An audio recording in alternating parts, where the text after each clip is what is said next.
Look who's back. Back again. Hooptie's back. Tell a friend.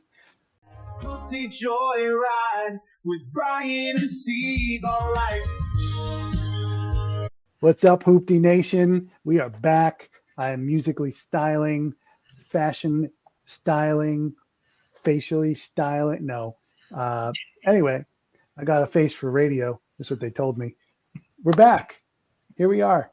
Another week's worth of collection of junk and interesting rides to bring to you fine people. Anyway, let's kick it off. Collector, how you doing? Oh, it's good here. I love your intro. I love your little character on the, like your Rutgers Knight over there, it looks like. My little Scarlet Knight, yeah. You got things going on. Yeah, All for right. sure. For sure. All right. I've got a book back here, How to Hot Rod Your Model A. Hey, okay. Got that going for me. And before I go too far, speaking of Model A's, there it That's is. your old one. Yeah. Yeah. So unfortunately, sent that one down the road. So nothing to hot rod at the moment. But maybe in this week's collection there'll be something that we can do. We shall see. All right. We shall see. I think there's a different theme to this week, though. We'll see as we get going here. I may have, I'm not super bright, but I may have picked up on it along the way. Yes. But who knows? All right. Let's go ahead and bring our stuff in here. I think we've got a little bit of a surprise or different start to the week, right? We're going to kick it off with something else. We do. We actually have a viewer submission.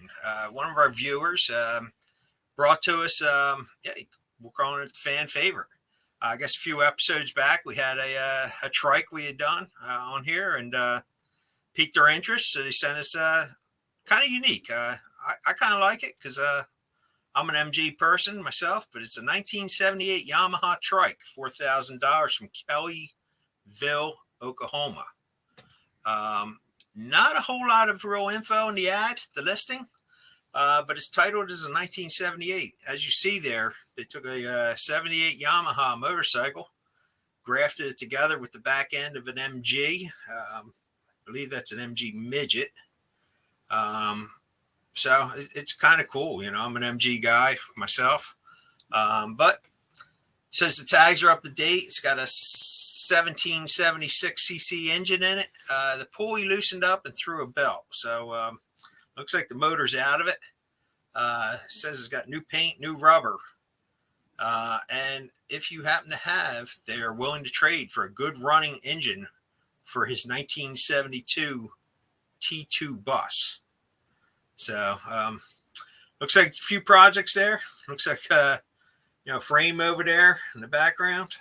Looks like a dually bed there and the fifth wheel. So so we want to thank our viewer for his submission of the week. So yeah, it's pretty cool. It's different. I love the ingenuity. This one, actually, the build quality, I mean, there's only one photo, so right. We're making assumptions here, but build quality looks good, and probably one of the few MGs with a functional back seat. So you got that. You even have some trunk space in this trike. Dreamer, keep them coming, people. Yeah, keep them coming. I think I even told you another viewer, maybe less of a viewer than the word would imply, sent us the Yugo that was set up like a diner, if you recall, also from a few weeks back. He sent that in, so at that point I knew he knew we were doing this, but probably isn't subscribed or viewing. So skipped an episode. Yeah, maybe everybody gets busy once in a while. I mean, I get it. This is not the only thing going on in people's lives, even if it should be. So it is what it is. All right. Olympics are over, so let's get back to Hooptie Joyride, people. Exactly. All right. So, all right, I am going to. I think it's my turn. I think I get to go first. So my first pick here, I'm going back to the 80s, dead middle of the budget. So as a reminder, $5,000 by get it roadworthy, whatever the case may be. But it's an 88 Mitsubishi Starion, which is a turbo car, as came stock. So that's pretty interesting. It is a bit of a project. The seller bought it in Massachusetts, barely running, he said, but has done a lot of body work, or had a lot of body work already done. Previous owner had done a number on engine and electrical and plumbing, and this seller didn't think it'd be too much to sort that out, but life happens and he just doesn't have the time or the energy to deal with it, and he wants his garage space back. So I get it. Comes with a bunch of new stuff, large front mount intercooler, new oil cooler. It's got some of the electronic stuff, crank trigger. I was going with signal and trigger, but crank signal sensor as well. Intake manifold, stainless steel exhaust, a decent turbo manifold, exhaust manifold, not some eBay piece of junk according to the seller. So that's cool. And a factory fit fuel cell that says 90% complete. So has a bunch of stuff. Probably most important is the clean title. And look, I like it. I like this kind of wedge 80s, kind of look to these. I think what was it? The Plymouth Conquest or Dodge Conquest was the sister to this. Chrysler Chrysler. Conquest. Yeah, Chrysler. Yeah. So one of the Mopar brands there. So yeah, these are pretty interesting. They look sporty. Got a little wide body feel to it. Just fun. Could be a fun ride. So it does look like body's in decent shape. It's got wiper blades, which we know is an issue for me. And apparently it rolls. At least it moved from one spot to the other here. So obviously a little bit of work to do, but hey, probably I can't see a ton of financial investment. Mostly time, it seems. The interior is, a little ratty, but it's there. And, what do you expect for a car of this age? But I don't know. This might be my pick of the week. I'm a little undecided between this and something else, but this could be it. What do you think? all right. I've always thought these were pretty cool. The Chrysler, the Mitsubishi like this. In that era, there were many cars that kind of had the same look. Be it the Nissan 300Z, be it the Porsche 944, even the Mazda RX-7s. They all had this kind of look. Many of them with the flip-up headlights that you don't see anymore.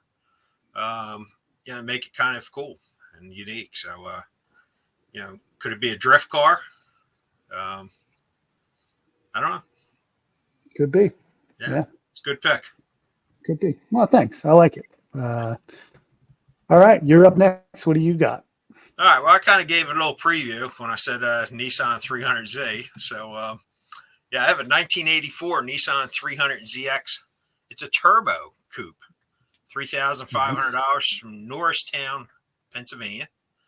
Car is all original. Has the T-tops. It's fully loaded. The original aluminum wheels on it. It's got new tires. Been in the garage for a very long time. So there's no rust. Good restoration car. And did I say it's a turbo? It's also a turbo. So, kind of same era.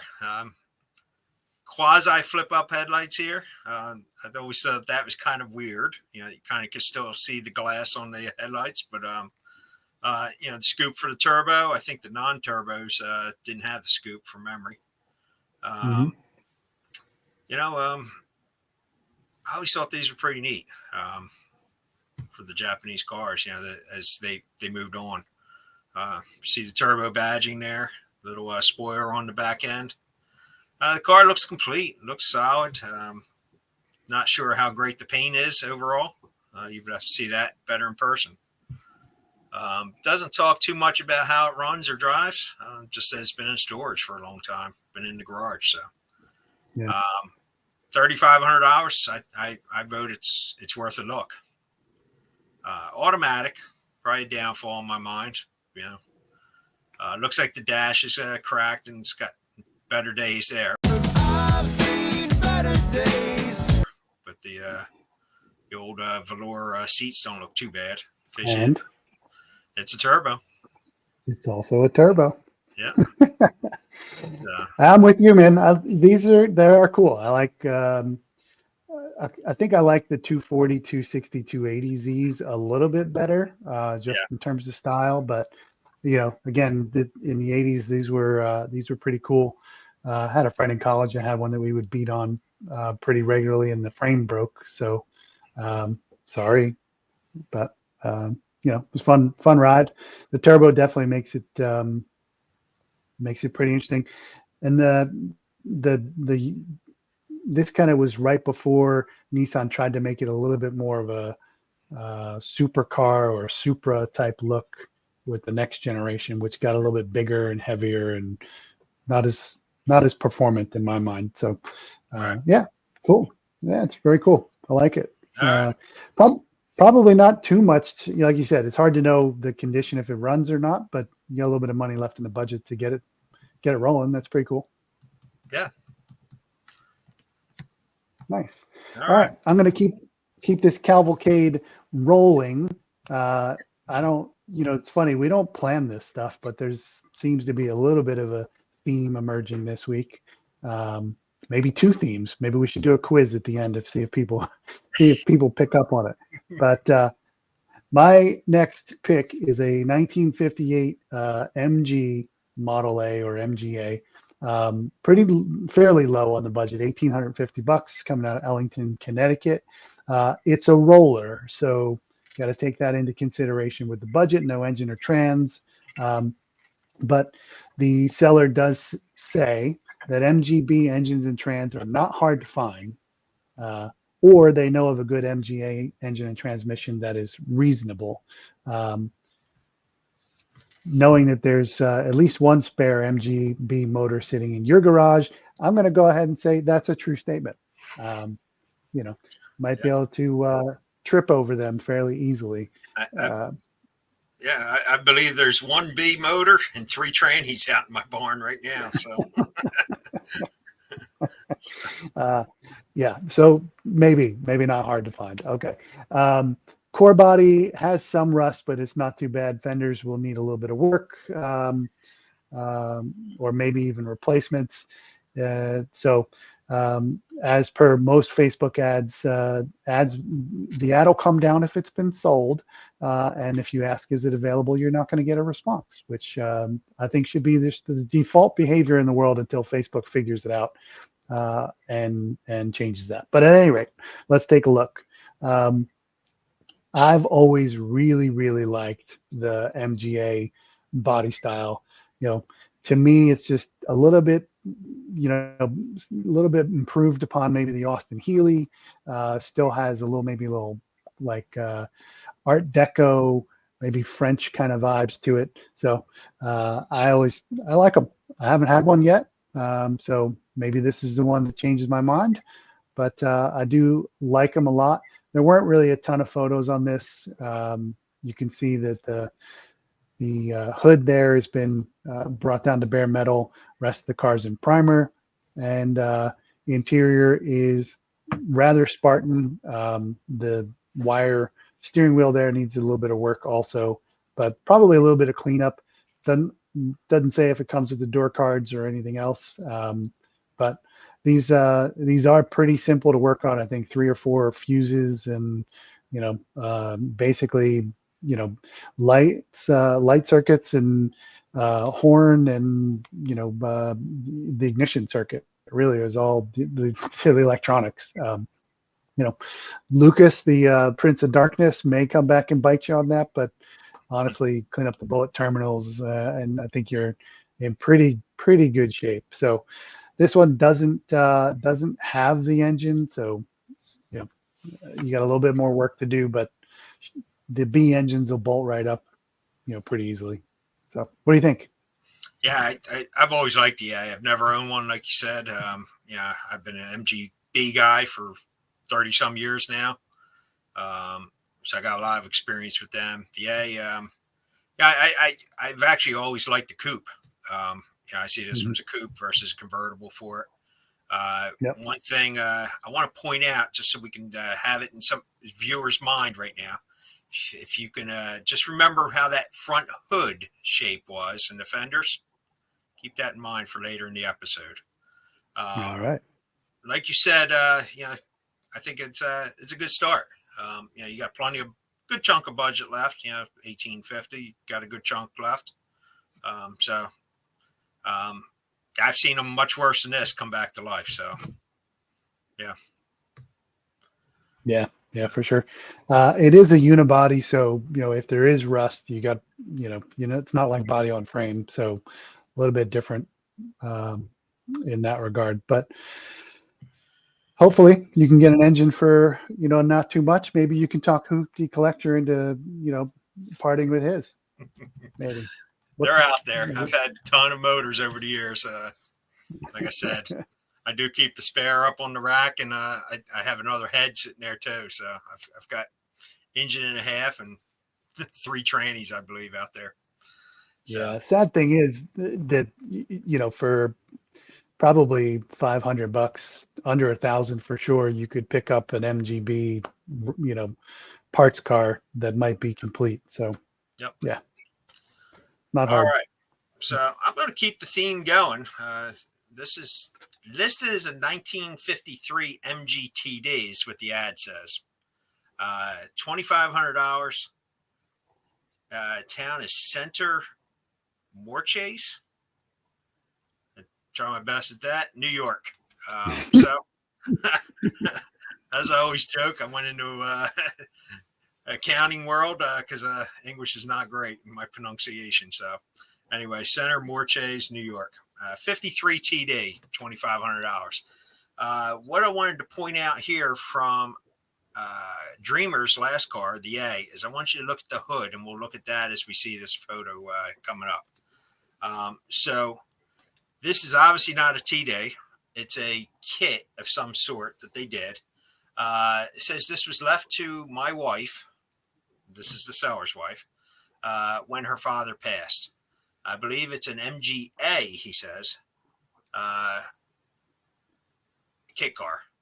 Don't know what it's worth. Drivetrain frame, MGA. So I think we'll see, you see the circle outline of the hood there? I think that Yep. kind of jives with the MGA that Dreamer just had up on his spec of the week. So I picked this. It's kind of got a racing theme to it. Obviously, it's not original. $2,500, you're half the budget. What would you do to it? Obviously, you guys see, they don't say anything about it. Does it run or drive? But like we said with the last MGA, they're not hard to put together. Shouldn't take you too long to figure that out. Then you got to paint it. And, probably not a whole lot to the interior on this. I don't think you could see much of the doors inside. Probably set of racing seats and a harness or something in there and, go loud exhaust and let it rock. So I think it could be a pretty neat car. Obviously not an MGTD. I'm in the process of working on one right now with my father. We just recently picked up. So, but it could be a pretty cool vehicle. So, Yeah. You don't normally see it with wider rear tires and some sort of mag wheels or whatever. And obviously, to me the MGA styling is already great. This actually looks pretty good. As a start as a building upon that design as well. So that's pretty good. Here's a shot of what an MGA motor would look like. So, yeah. Yeah, you see the circle there, the oblong oval, I'll call it. So I really think that just kind of, shows that it's an A underneath. So I think this could benefit with a lot of detail, clean up, and you probably have a pretty nice ride. Yeah, for sure. And it looks like it's got an alternator conversion on it already, which is pretty cool, and dual Strombergs. So I'm going to say it's not going to run like that because it doesn't look like the fuel filter is hooked up there to anything. So I think you got a little work, but not the end of the world for it. So no, that's an easy fix for sure. For sure. All right. Very all right, cool. what do you got there? I like it. Well, this is going to continue with the alternate theme, or maybe was originally I don't know. There was no theme. It just happened.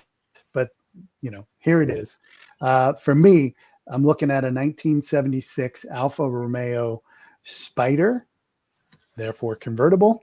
So if you're paying attention at all, you might pick up on the theme that we're mentioning here. It says this is a parts car. It's $2,000, Warren, Ohio. Hasn't run in about 5 years, but the engine does turn. The price has been reduced. It was originally $2,500 and has come down now to $2,000. He'll take best offer, but please no low balls and thank you. Yeah, look, I mean, the sound of the Alpha engines is really cool to me with the the overhead cams, 4-cylinder. It could be a really interesting, fun ride. It doesn't seem like it needs too much, at least in the way of body work or anything of that nature. The motor spins. That's a good thing. And the fact that it ran 5 years ago, as long as somebody hasn't been in there really messing with it, I think you got a good shot. These also have a reputation of not having the greatest electrical systems, but also similar to the MG. I mean, in terms of today's vehicles, this is dead simple. I mean, you don't need much to make them run. You could hotwire the ignition circuit off the battery if you wanted to. So a little bit different. This one, I don't know if they got rally vibes or something. They're trying to set it up to go off-roading a la like a sport truck, but I think no, that's just storage. Dirty for sure, a little bit of rust on the trunk lid, but interior does seem to be all there. It's not all blown apart, which is good. I'm hoping that's a seat cover and not a replacement seat, but hey, what do you know? And I think there's one shot of the engine there. So to me, these are definitely interesting and cool. Saw one actually pass me on the road the other day, so it's fun to see them still out and about. Nice little cruisers, and something you can have a fair bit of fun with. So anyway, what do you think? I've always liked them. Never owned a Fiat or Alfa, Fiat, Italian car in general. But yeah, I've seen several around. I've always thought how the gear shift looks like it comes out of the center instead of down the ground. I've always thought it was kind of strange, but would like to have the opportunity to drive one sometime. So yeah, I always thought they were probably a little more refined or ritzy than the MG, even though I'm partial to the MGs. But yeah, I think they're pretty cool. So yeah, I'd love to see somebody pick this up and put it back on the road. It'd be great. So yeah, agreed. All right, let's keep rolling. You're next. all right, so I guess I'm kind of keeping in the convertible theme here. I don't know. I think we had two cars in the 80s, two MGs, and now two convertibles in a row. I don't know. Anyway, I got a 2002 Jaguar XKR. It's convertible, $2,500, Evansville, Indiana. I kind of, when I saw this, I picked this because I know you were a big Jag XK8 fan. This is much like what you used to have. You had a pair of them at one point.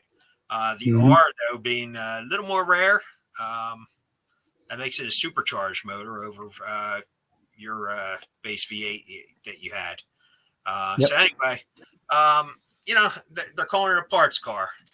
I didn't know much about them. It says it's a 100th anniversary car, has a 100th anniversary badging on the door seals. It says the motor was running. don't know about it now.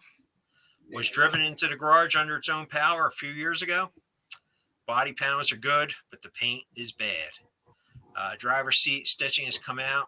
Like I said, it's got a 4.0 liter supercharged motor, and tranny is still in the car. Spare tire does not go with the car. Okay. It has a cracked 9-spoke Montreal that goes with the car. And the 2 back ones are in decent shape. 2 front ones are not so much. So I don't know. I picked this, with you in mind. $2,500 Jag stuff can get pricey quick. When you hear it needs paint, needs rims, some seat stitching, it might get pricey pretty quick. But let's see what we got. I like the fact that it was a supercharged model. The supercharged had those little louvers in the hood, which I always thought was a little more sporty.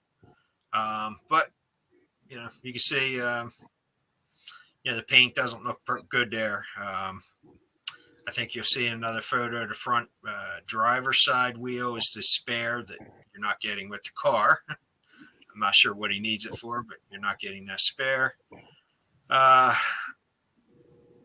It's got the XKR badging, the exhaust. Maybe he's keeping it for the other one. It looks like there's another one there on the right. So yeah, there's the spare we were talking about.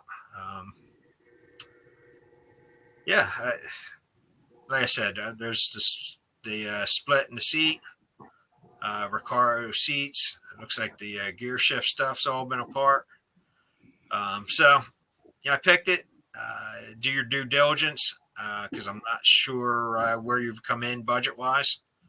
But I think the XKRs are a little more rare to come up with. So, Dreamer, give me your insight since you've had a few. Whew. This, it's one of those things where you see the price and you're like, all right, I'm intrigued.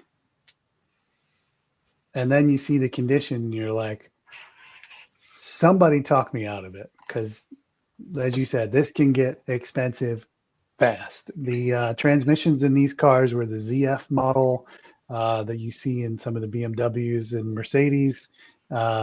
Fully sealed. It's got it is computer controlled. Circuit board goes that happened to one of mine.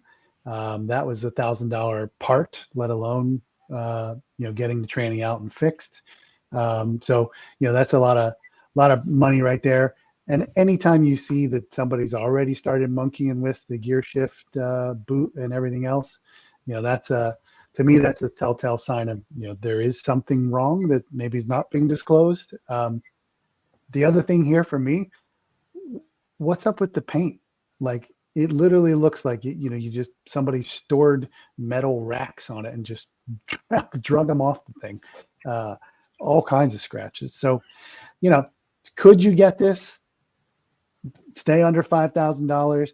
Yes. Is that a high probability? No. So I agree. It's an intriguing pick. It's one of those ones where, if you could get it for, $1,000, maybe $1,500, and you're not afraid to put some elbow grease into it, I wouldn't be as concerned with the paint. You could always respray it or do something else with it later. But, mechanically, the Jaguar badging just makes this parts expensive, even though it's basically a Ford, right? So at this point, 4-liter motor, anytime, to me, when you see something in this condition that's supercharged, somebody's been beating on it, Yeah.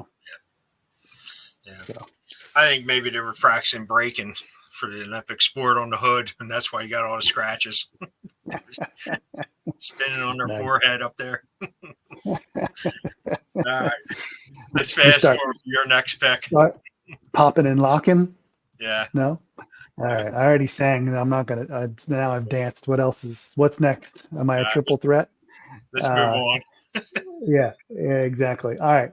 So I don't know. Technically, I guess this fits with the theme, the unintentional, convertible theme. What do I have? I've got a pair of Jeep TJs. So that's 97 to 2006.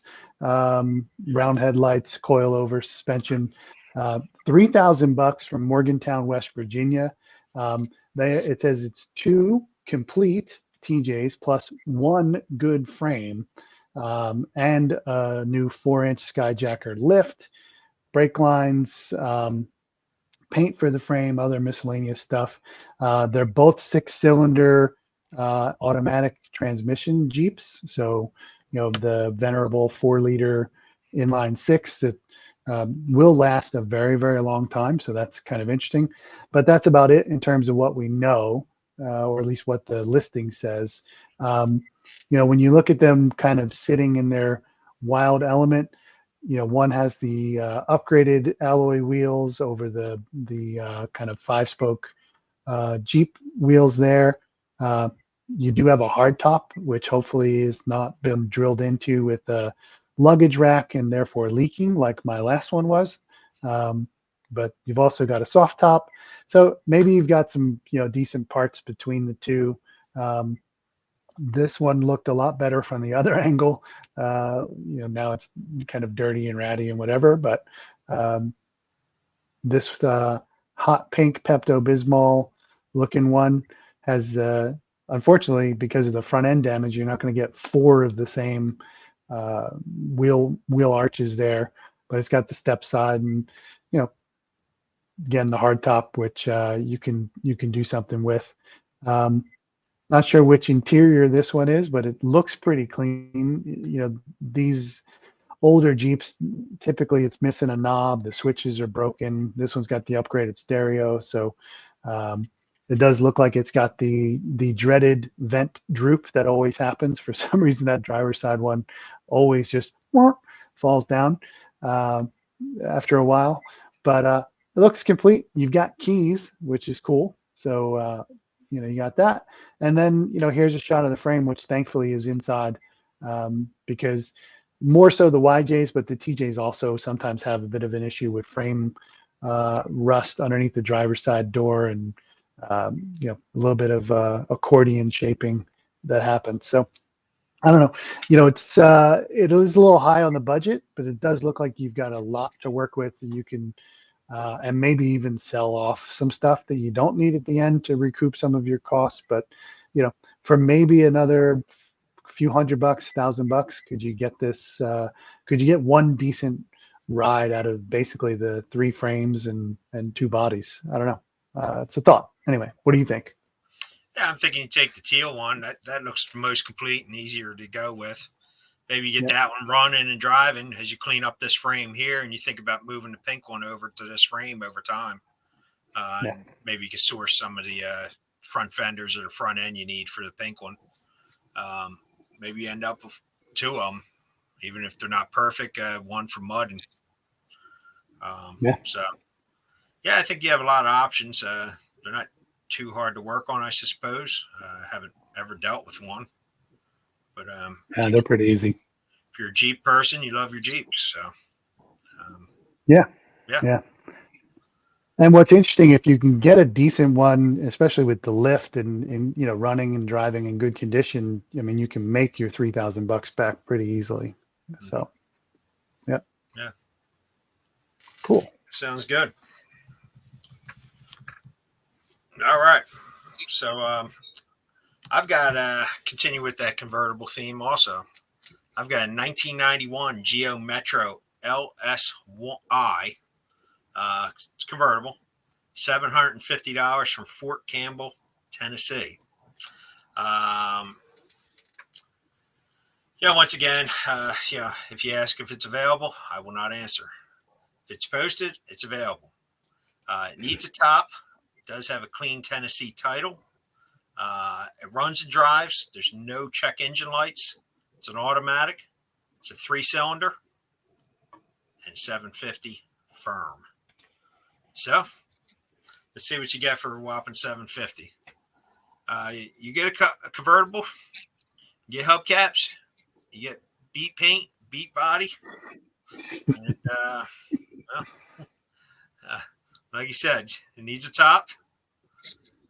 Why did I pick this? Just hey, cheap car. Maybe you decide to do some work to it, put a top on it. I bet you get good gas mileage with your 3-cylinder in this day and age of people worried about gas. More and more people have to start going back to offices. Maybe it's a cheap commuter for you or one of your kids as they venture back to school in a few weeks. Yeah. So, never going to be a top fan favorite, but people do like drop tops. So these are getting pretty rare. But you need a lot of body work on it. But $750, you still have a good budget left if you choose to do something with it. Yeah, for sure. I think the ad even included a picture of a replacement top for this from Amazon. So, Yes. apparently that's available. Yeah, it's interesting. Like you said, you don't see them that often. Unfortunately, this one has been ridden hard and put away wet.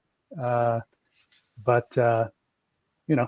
for this price, I mean, even if you drove it for a week, you're probably still ahead of the game. So hey, why not? Yeah. Cheap convertible for sure. There you go. Enjoy it for the next few weeks before winter sets in. Put it away in your shed because you don't have a top, and bring it out in the spring. Yeah. Nice. All right. I think we've each got one left. And for me, I'm bucking the trend. Sorry to say, because again, there was no theme, but they're turned into a theme, which now I'm stopping. For my pick, at least. We'll see what you do. For me, a 1970 Opel GT baby Corvette, $3,000, coming out of Reno, Nevada. This car has a lot left to give with a recent engine rebuild, according to the seller. It is a perfect small project. Letting it go basically because they need the space. Does not currently run, but according to the seller, only needs minor work to be drivable. Has some body damage, and because it doesn't run, obviously it needs to be towed. So I mentioned earlier that the Starion might be my pick of the week, but I don't know. We've had a couple Opals on here. They were pretty clapped out. I think there was a trio of them on one of the very first episodes that we had in various states, and I think we found another one in the bushes somewhere else. But this one looks to be at least complete enough that I would consider it. It's just maybe it's just me, but it's just becoming funky enough that it's interesting versus ugly. For the longest time, I just thought these were just butt ugly. Speaking of butts, here's the rear end, little dual exhaust. You got your round tail lights. Yeah, I think it's got enough kind of sporty feel to it. Maybe it's the rally wheels on here.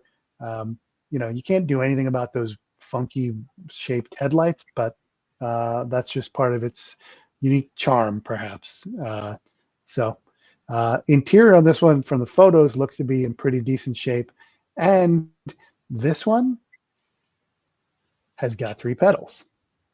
So it is I think it's a 4-speed manual should come in this. So, at least you can play around with the rev ranges and keep it somewhat sporty, even though it's performing in all respects. So anyway, I'm torn. Do I go with the 80s, kind of futuristic, fun turbo ride, or a little bit more classic kind of baby Corvette that I can't tell you the last time I saw an Opel on the road, or a Starion for that matter. So, but anyway, what do you think? What do you think of the Opel? I think they're pretty cool. I've always liked the mini vet, as they call them. Never had one, never been in one. I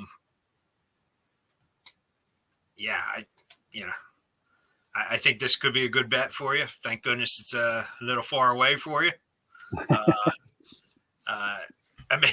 Maybe thank goodness it's far away, since it says it needs to be towed. So that would bring me into this mix. Absolutely. But yeah, it looks like it's complete. It looks like, it needs some work, but I'm interested to know with the recent engine rebuild why it's not running. Has it run, or what was the story with that? Why it's sitting after spending money on a rebuild? But like you said, the body and all looks pretty straight. So I think it's got a lot of potential. So. Could be one indicator in this photo that you see. The electrical taped push button switch that appears to be hot wired going into somewhere. So might be a clue. I don't know. Yeah. Yeah. Yeah, I saw that down there. So all right. Well, I'm gonna wrap this week up with one more convertible. I've been wanting to put one of these on here for a while. I finally decided, hey, I'll do this one. I've seen better ones probably. But anyway, 2005 Chrysler PT Cruiser Touring, $1,200 in Jasper, Indiana. Says that he's also interested in trades. Doesn't go in any details on what he's looking for. So, and it says $1,200 or best offer. So, it sounds like you can get it cheaper. A few things wrong with it, but I already have the part bought for it and will include with the car. I flat out said he's not a mechanic and he can't fix it himself. I work a lot, don't have time to put it on. It's his daily driver. He just needs something else. So with all that write up, I don't know what's wrong with it. I don't know what part he's including with it. Other than it does need a can of spray paint because the paint clear is obviously failing on this. But I always thought these were pretty neat. I always liked the front end. I thought they were had a cool slant to the front. Never been in one. Interesting deal put on there to keep the fender on or the bumper on, I guess, or maybe it's to hold up the front fairing, maybe under the bumper. Either way, maybe that's the part he's including, the clips or the mounts for it. Either way, zip tie approved. Yeah. Either way, you have failing clear coat. I think these were a 2.4 liter turbo. I think they were turbocharged, many of them. Yep. So, hey, and wild colors are back. Look at some of the colors coming out now. So you could be back with the fancy purple from back in the day. Back on trend. Yeah. And of course, this is Hooptie Joyride #1 approved. It's the Touring Edition. So, yeah. Like I said, Coupes, convertibles, I've seen better. I've seen worse. But I wanted to throw one of these in here just as another option for people. So, all right, Dreamer. Yeah. Maybe it's maybe I hit my head. I don't know, but I agree. The PT Cruisers are now starting to come around as kind of funky enough that they're somewhat interesting. I like them better than the Chevy HHR or whatever that thing is. That sometimes looks very similar. When these first came out, it was that nostalgia, panel van, 40s era, kind of touring car that they were going for. And I kind of felt it was cheesy, but like I said, they're growing on me. So I like this one, it's low on the budget. So hopefully you can fix whatever it is, because if it's a daily driver, unless the guy is just going to the end of his driveway, you're probably in pretty good shape with it, at least running and driving and stopping for now. Again, through the photos, clear coat shop, but no biggie. It's got the top. Hopefully it doesn't leak. Who knows? It's an interesting pick. I think the convertible to me looks a lot better than the sedan, the hardtop. But either way, definitely interesting. Yeah, I think it's they were kind of the end of an era when Chrysler had, or Plymouth or Dodge, whatever entity you wanted to call it, had some interesting cars out there that were unique for people. You know, be it the Viper when they came out, be it the PT Cruiser, be it this, The Prowler, the Chrysler Crossfire. Yep. Crossfire. Yes. You know, I don't think we've had a Crossfire on here, but I expect I'll find one before long because to be honest with you, my wife doesn't talk too much about cars, but we saw one not too long ago. She was like, I kind of like that. So I think I will add a Crossfire to this channel at some point here before long. Nice. So anyway, I think that just kind of wraps up our week. So, hey, just a reminder, have a popsicle. Please comment, like, subscribe, pass the word. So we can continue to bring these videos to you. It's it's a joyful ride as we're doing it. So yeah, this is a lot of fun. Yeah, let us know what people think. We started with the song. Let's go out with one. Until we meet again.